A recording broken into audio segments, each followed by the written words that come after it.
I know. I have mine like right here. Okay. I feel like when it kind I of sing, works. I'm like this. I'm like eating it. So. Oh, you sing in your podcast? No. Oh. Like I led worship yesterday. Oh. I didn't realize. Okay. You didn't know that? No. All right. Oh. Take a breather.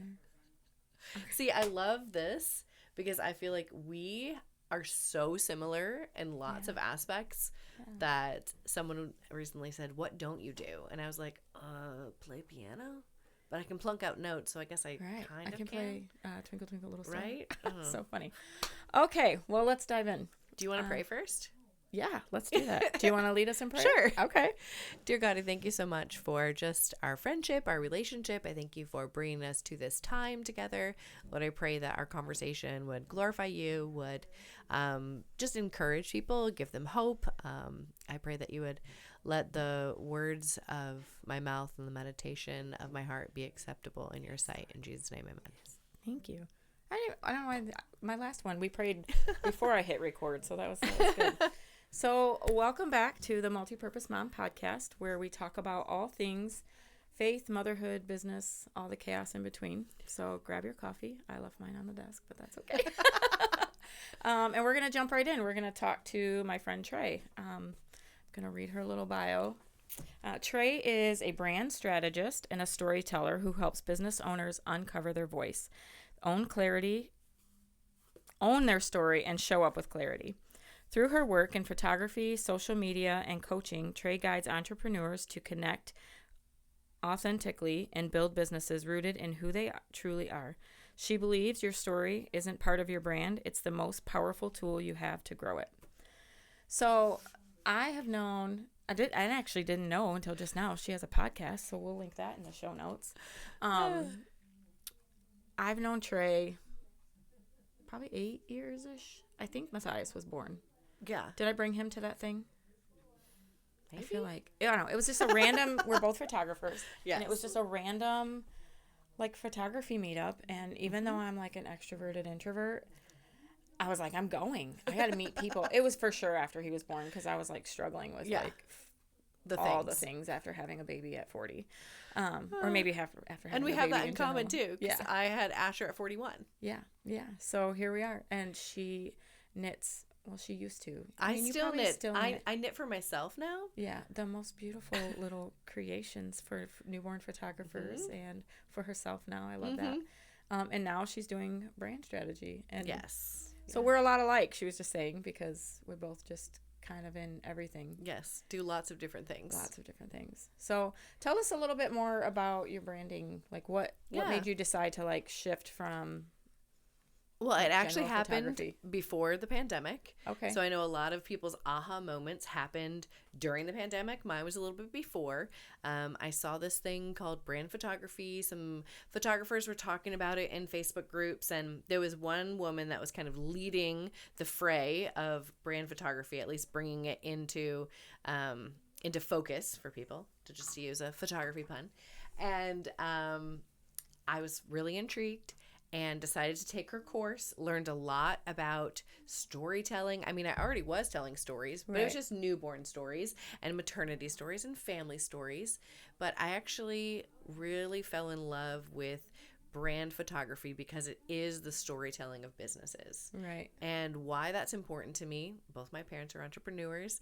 My dad has had his own business for... Well, he's been doing what he does for 50 years, but his business has been around for about 45 years. Wow. My sister is taking it over. My mom's been an entrepreneur, had several different things in the mix. She was my very first podcast guest. She was amazing. I love that. It has the most listens. It's really funny. It's called The Carrots Were on the Ceiling. And I got to get a little fancier with my titles, huh? And so, yeah.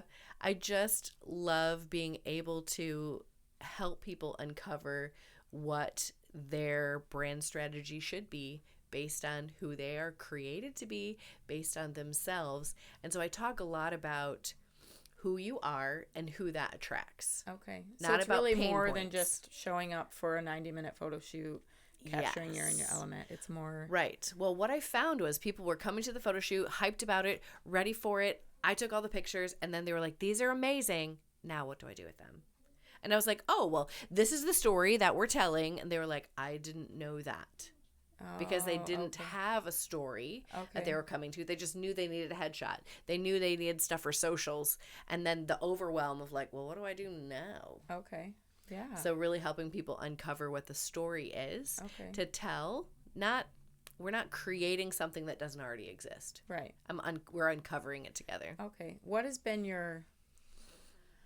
which brand partner that you've worked with has been like your like that one that was like, wow, like this is it, like this is like that you really felt like you like uncovered the most for them or helped them discover the most about themselves? That's a great question, and the reason why I like it so much is because I actually have aha moments with all of my clients. I know that sounds egotistical, but there's like this moment where they'll go, I don't think it does, because you're passionate about what you do, and so you probably are finding those moments and everything. They'll get this look on their face where they're like, oh, I've never thought of it that way before, and wow, you're right, this is why I'm doing what I'm doing, this is my core foundation, whoa. And then I will say this, so far everyone in the first session cries. Really? Because they are so moved by what we uncover together. Okay. And that's just like an interview process, not even the photo shoot part? Or this is in my brand strategy process. So I have an 8-week course where I take people through, and we uncover your why, your origin story, your superpowers, how to communicate that on social media, how to show up authentically in a situation, networking, that sort of thing. Okay. Because people know, or they make an assumption of who you are within those first 7 seconds. Right. Right. And it's more than colors in the logo. Right. People often think, oh, I've got my branding done because I've got my logo and I've got my colors. Clearly I have my colors and you have yours. Right. But we're so much more than colors. You're and a cute logo. Yeah. It's this deep story. So we talk about the brand vision, where you're going in the future, the brand foundation, your mission, all of these things that you kind of learn in business school, but no one's really out there telling entrepreneurs, because I don't think a lot of us are going to business school. We're just cobbling it together, and I think that's the great part about being American. Cobbling it all together. I want to cobble and everything. Let's cobble together. And I don't know. Do you know who Tressa Shaw is? Teresa. I always call her Tressa because it's phonetically spelled Tressa, but it's Teresa. She's a PPA member, and she's like she teaches a lot. And she asked in our local group, like, what are some things you would like? And I'm like, business. Like, nobody ever. Yes. Like, I can watch lighting all day and play with lighting, but I've been playing with business for 13 years, and I'm here to tell you. But yeah, it's hard. So what do you feel like AI is doing to the future of people authentically finding their voices? Because if I see one more AI generated flyer. Yep. Mm-hmm. Well, I think in some ways it's sucking the creativity out of our very existence. Yeah. And in other ways, I think that it can really be super supportive. Yeah. Yeah. I just said that to I won't call her out because she might listen, but somebody had created, and I was like, not the AI flyer. And she's like, it's here. It's not going anywhere. And I'm like, you know what? I know it's not going anywhere, and I'm not anti-AI. Yeah. But like, I don't want to create it. I don't want it to think for me. And I'm guilty. That probably sounded great. In the beginning, I was like creating my photography posts. Like I would just type it in. Here's a polished version. And then one day that sentence alone smacked me. And I'm like, polished version? What does that mean? Literally the least polished version of myself that my clients are getting. Yeah. Even photography clients. Yeah. Like, you text me at 10 a.m. I mean, I'm probably not answering, but I'm going to text you back and be like, it's good, girl. Like, like we're just. And that's your brand. There's no polished me. And that's who you are. Right. And so being that fully, like whether or not that means throwing AI out, or if it means honing in on what it can really help you with. Right. But I think something, and I was like just giggling to myself because I think AI is a lot like a bra. Okay. It can be super supportive and perfect, or not. This is true. I like that. I like that. So figuring out what you need AI to help you with. For me, it's all about helping with the nitty gritty details of figuring out stuff for me. So it's basically like Google Plus, not not the thing that was Google Plus, but like a highlighted version of a search engine. Okay. You know, I want it to present information to me in a way that I can tolerate and take in. Yeah. I want it to do research for me in a conversational way where you can't really do that with Google. Right. But AI isn't infallible. Like, it makes so many mistakes. Oh. And you have to be human sure. enough to know when it's making the mistake. Yeah. And so many people are just so quick to copy paste. Yeah. Copy paste. Right. And like you said, you can always tell when it's an AI generated. Like 17,000 emojis. It's AI. But I like emojis. Right, but you're going to use them different than the machine. Right, for sure. I'm not getting as creative enough to use a calendar emoji for the date and a time emoji or clock emoji.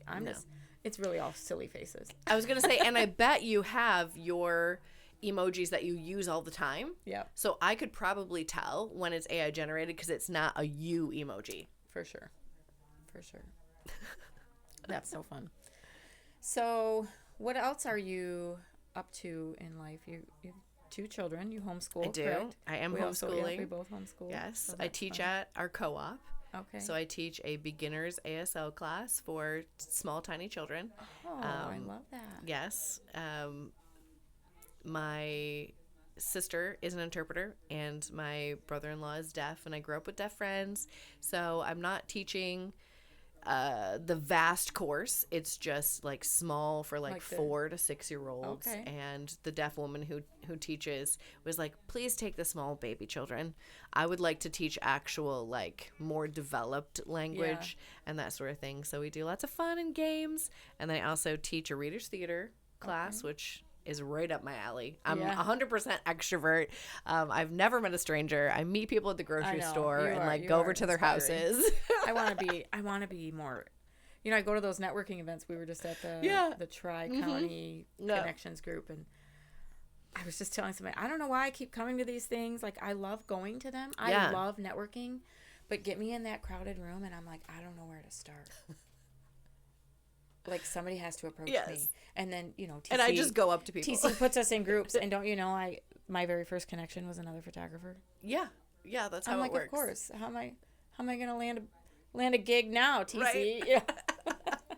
But that's just how those It was goes. still a great connection. It was pretty awesome. You got to go with the flow, right? Yeah.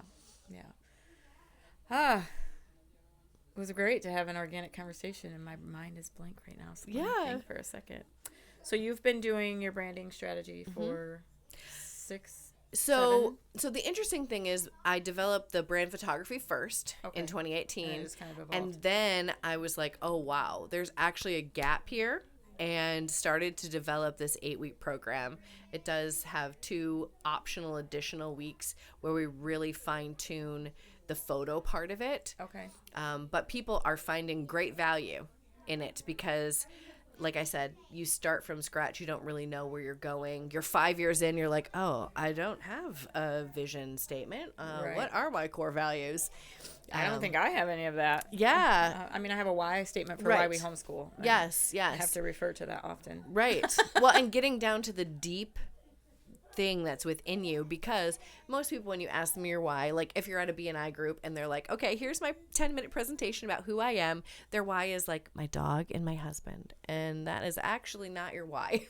It's a lot deeper than that. Right. It's a lot more than I'm doing this to bring home the paycheck, to fill in the gaps, to make the money. Right. There is something deep within everyone that resonates about why they're actually doing what they're doing. Okay. And so how do you find it's probably not really an easy answer and not a full blanket answer, but what do you find is the most effective way to like help people figure that out? So I always start with your origins.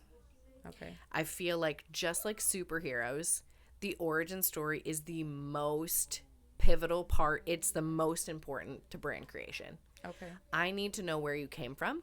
And usually it actually starts with like childhood, which is why people get emotional, because they're uncovering things that they're like, oh, I never put that together. This is why I'm doing this, because of this in childhood, or this emotional thing that I went through. Okay. Now I'm providing the answer for that. So you're like a brand strategist, aka therapist. A therapist, yeah. Actually, people have called me a brand therapist, which I think is a really good way of explaining what I do. Yeah. Because it is about why.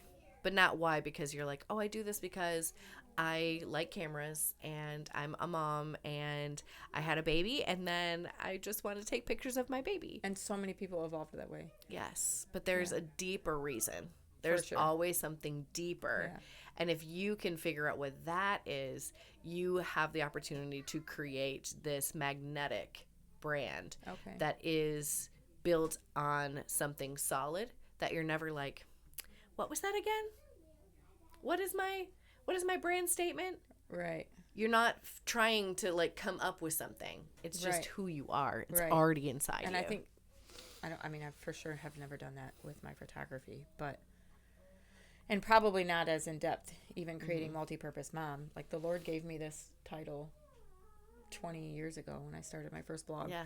And even recently, because, I have like my homestead, and I like changed it to the humble home instead of homestead because I was like, I'm just going to put it all under one because it's when you already suffer with executive functioning, like managing just one more thing I was like, I can't. But then I was like, maybe I'll just change it all. And I really felt like the Lord was like, I gave this to you. Yes. Like you've been walking out all of these different things all your life because you're finding your purpose. And that's my goal, is to help other women like live out their purpose. Yes. Yeah, so that's really beautiful. We're just continuing to manage all the things. Maybe not well, but we're doing it. So what would it look like if somebody came to you like for branding outside of photography? Like do you work with other like other brands, other businesses? I guess? Oh, so as far as like branding, like who's my ideal client? You don't just help photographers with branding, right? No, I've actually not worked with a photographer yet for branding. Okay, well that's awesome. I don't know why in my head I was like, I feel like we need to clarify. She doesn't just work with photographers. Yeah, so I've worked with real estate agents, okay, mortgage lender. I worked with someone that was in construction. I'm working with someone that's like an admin specific for roofers. Okay. I've worked with people that are in like the social media space, just lots of different entrepreneur types. But mostly what I'm finding is it's people that are either in the very beginning stages of building a business and they need that foundational support, and they recognize, I want to not just get out there and start marketing. I have to have a brand first because the brand informs the marketing. Right. Most people are like, market.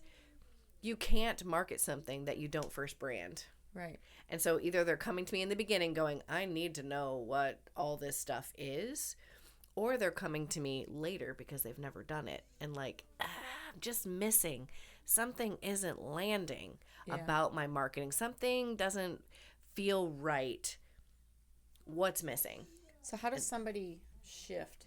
Say they've been doing it wrong for 10 years. Yeah. How do they navigate shifting like all those wrong, I'll say wrong, because obviously they've gotten them somewhere. They've learned from them. But all of those misguided steps, how do you like unlearn that and walk like that's a great question. Path? So that's a part of the 8-week process. Okay. It's like we're uncovering your why, we're uncovering your origin. And then from there, you have these little homework things that you're doing from that space. And how can we implement this into social media now? How can we implement this into your language? So every week, you're slowly starting to implement, slowly making changes. Like, okay, what is your brand vision? Okay, now how can we start to apply that to content you're creating? How can we start to apply that to emails you're sending out to clients? Okay. How does this little thing that we just did start to change everything for you? Right. Okay. Yeah, so little by little. I can't dump on people. That's a lot. And AI will do that. AI doesn't know when to quit. Sometimes I'll be like, I need to just come up with an idea. I don't know. I'll just type random stuff in there and it'll like list like 7 options. And I'm like, nope, you've already overwhelmed me. Yes, like, don't you know? Like, I can't. Yes. So, I like that. Yeah. I like that. And it's small and manageable for people to walk through. Okay. And I hold your hand. Like, I'm here to help. I'm here to be your guide. I need Trae in my life, maybe. I would love to work with you. I didn't know this was an interview, but we don't know what brand we're working on here, but brand strategy my whole life. Oh, yeah, so fun. So what else do you like to do, like for fun, like for you? What do I do for fun for me? I love to cook. My husband and I, we gained the COVID-19 during COVID because we were cooking so much and having so much fun in our kitchen. We worked really hard and we're in a healthier space, but I love cooking. I love feeding people. I love community building that food helps to bring because we all have to eat. It's an equalizer. It is. And when we're eating together, we're sharing something.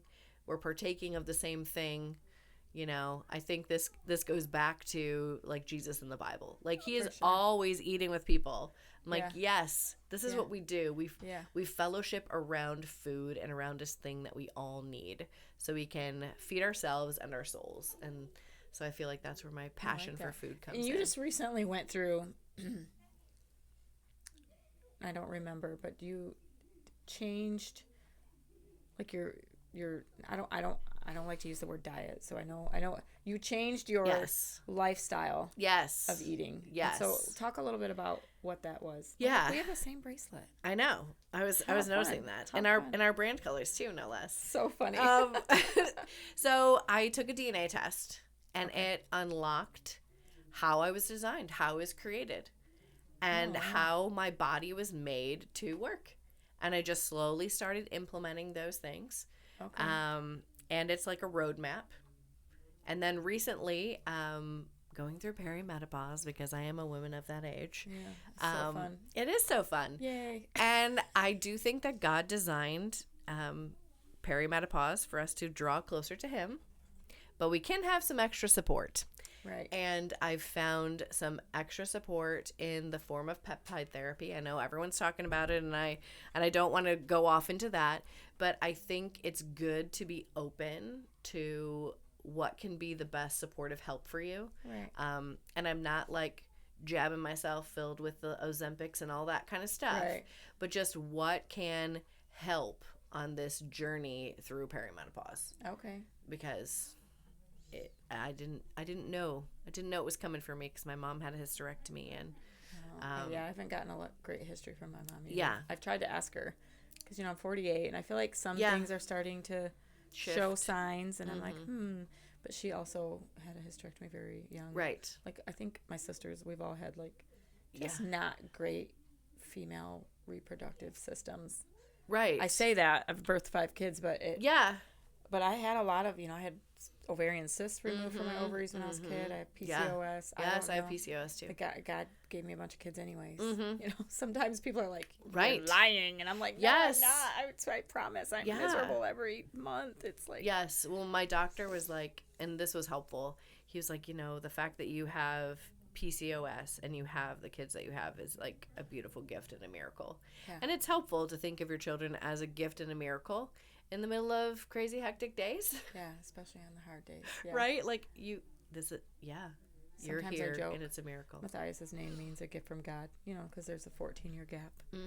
And so I'll tell people, God, sometimes he gives gag gifts, but they're still gifts. They are still gifts. Yes. He is pretty awesome. But. Yes. I think our children are a gift from the Lord to help us uncover things about ourselves that's sometimes challenging. Yeah. They say marriage exposes sin. I think maybe that's just because children come next, and it's it's very refining. Yes, very so refining. Very refining. Like, can I give these back to you now? Because I am done being refined. And then he's like, nope, there's more that needs to be done. Yeah. So, is there anything else you really wanted to? I have to stop pumping that. Really wanted to touch on today that I might have missed? Yeah, I think something that I would love to talk a little bit more about is, being raised in a Christian home and my parents doing the best that they could with what they had. But the first church that we went to was actually more of like a cult. And from there, we shifted into a church that was more legalistic. And just the struggles of growing up in this very, very refined, boundary-driven Christian experience. Yeah. And I feel like I always when I have the opportunity, I always want to speak into that. Yeah. Because honestly, there's a lot of people that grew up in similar ways that have ditched it all, right? Like throw it all away. Yeah. What are they called? Deconstructing. The deconstructive culture. I almost fell into that, actually. Yep. And I'm so glad that the Lord scooped me out before I really got, because we actually attend the same church, but 25 years ago, it was, it's a Pentecostal church, and they did have lots of religious rules. Yes. And I'm so grateful that the Spirit of God has moved in a way to even free the church of that. But and I know that you shouldn't carry guilt, because guilt is from the enemy. But yes. I do, because none of our adult children now attend church. And I think a lot of it's because we missed with all the rules and the legalisms and the rigidness, like you can't watch this, you can't do this. Yeah. They never learned how to have an actual relationship with Christ. And now they're all just doing their thing. And so I'm so grateful to have been able to kind of deconstruct. That's what I was going to say. With Christ and not with the world. That's exactly what I was going to say. Is I think it's actually really important to deconstruct in the way that takes apart what you were raised in, what you were brought up in, and dissecting it in light of the gospel and in light of the truth of God's word. Yeah. And to say, okay, does this thing actually point to Christ in the gospel, or is it a man-made construction? And I will have to say, I do think boundaries are really important and really good. Yeah, for sure. I think we need to create those things for ourselves as the Holy Spirit shedding light maybe on some sin habits that we have, maybe on some tendencies that we have. I need to have this boundary in my life. Right. Because otherwise I'm going to go all the way over here. Right. But not to say everybody else needs to have that same boundary that I have. Right. We're all created differently, in His image, but differently. Mm-hmm. All right. So just give me one word of encouragement that you could give the audience, to the women listening, how they could, figure, encouraging them to walk out their purpose. What would you say to them? Just an encouragement to be able to walk out who you were created to be is knowing that your identity is in Christ. Yeah. And who you fully were created to be is found in Him, and not in what the world is trying to tell you that you need to be. Right. It's found in His word. You are fearfully and wonderfully made as the woman that God made you to be. And then looking to Scripture to be your guide as how to live that out. Right. So important. Daily. Yes. Let's not take what the world says a woman should be. Let's find that in His word. Right. All right. Well, I just thank you for being here today. Thank you for tuning in. If you're here, if you stuck out to the end, I know we went a little over, but I'm not mad about it. So I consider it a joy that you're here, and I just want to say thank you. And if you found this helpful for you, if you think it would be helpful for a friend, feel free to share it with them, and we'll talk to you next week. Bye.